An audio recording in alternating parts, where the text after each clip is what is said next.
Bom dia, hoje é dia 8 de maio e vamos para o nosso devocional da manhã, onde eu leio Manhã e Noite de Charles Spurgeon. Mas antes, vamos começar com a nossa oração. Jesus, Pai querido, que o Senhor esteja presente do começo ao fim deste devoção. Que o Senhor traga para essa live todos que precisam ver essa reflexão sobre a sua palavra que se encontra em Efésios 1, versículo 3. Espírito Santo, se for necessário que o Senhor coloque em minha boca qualquer palavra para este devocional. Agradeço por estar conosco nessa manhã. Amém, amém, amém. Vamos lá para o nosso devocional da manhã, começando lendo a introdução da Bíblia Spurgeon da carta do apóstolo Paulo aos Efésios. Perspectiva do livro. A cidade era a capital da região proconsular da Ásia, cerca de 1,5 km da costa marítima, e o grande centro político, comercial e religioso da Ásia.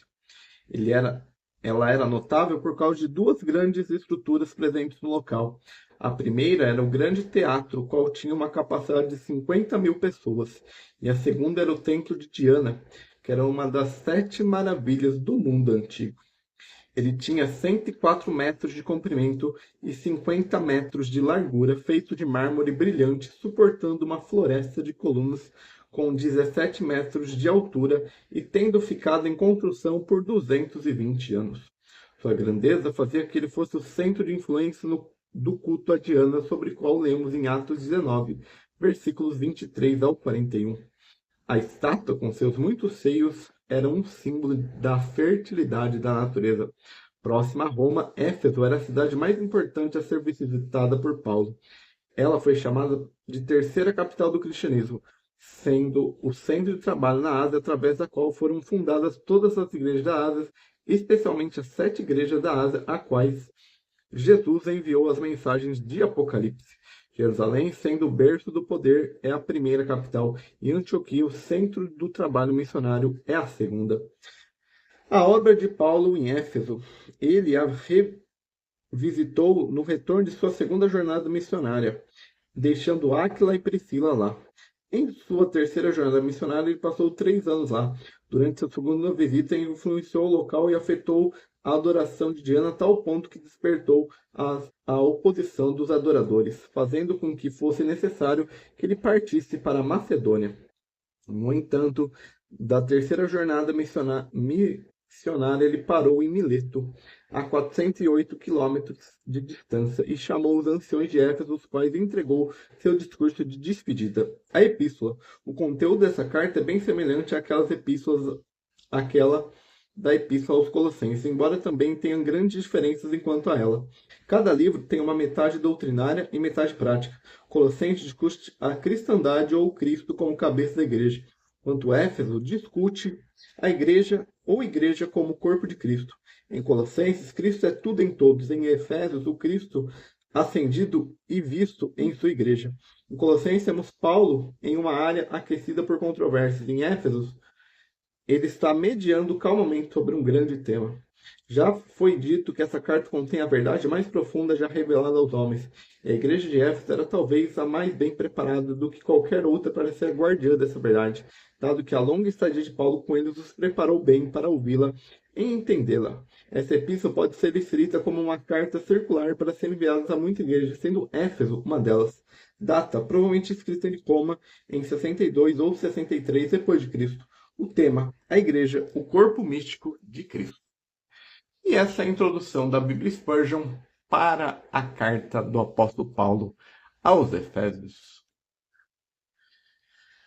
Que nos tem abençoado com toda sorte de bênção espiritual. Cristo derrama sobre seu povo toda a bondade do passado, do presente e do futuro. Nos tempos misteriosos do passado, o Senhor Jesus foi o primeiro eleito de seu Pai em sua eleição. Ele nos deu uma vantagem, pois fomos escolhidos nele antes da fundação do mundo. Ele tinha por toda a eternidade ser prerrogativa de filiação, como filho unigênito e muito amado seu Pai. E ele, na riqueza de sua graça, nos elevou também à filiação por adoção e regeneração, para que então não fôssemos dados ao poder de sermos feitos filhos de Deus. A aliança eterna, baseada na fiança e confirmada por juramento, é a nossa forte consolação e segurança nas eternas decisões de sabedoria e do decreto onipotente que nos predestinou. Os olhos do Senhor Jesus estiveram sempre fitos em nós, e podemos descansar seguros que todo o desenrolar do destino não há sequer uma linha que atente contra os interesses de seus escolhidos. O grande noivo do príncipe da glória é o nosso noivado.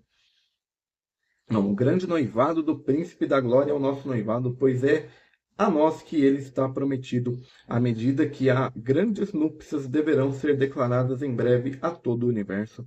A maravilhosa encarnação do Deus do céu, com toda a incrível condescência e humilhação da qual participou, é nossa. O suor de sangue, o flagelo, a cruz são nossos para sempre, sejam quais forem as felizes consequências que fluem da perfeita obediência, da expiação completa, da ressurreição, da ascensão ou da intercessão, são todos nossos, pois ele nos deu de presente sobre sua armadura. E ele agora leva nossos nomes em sua alegação de autoridade perante o trono. Ele se lembra de nós e suplica a nosso favor.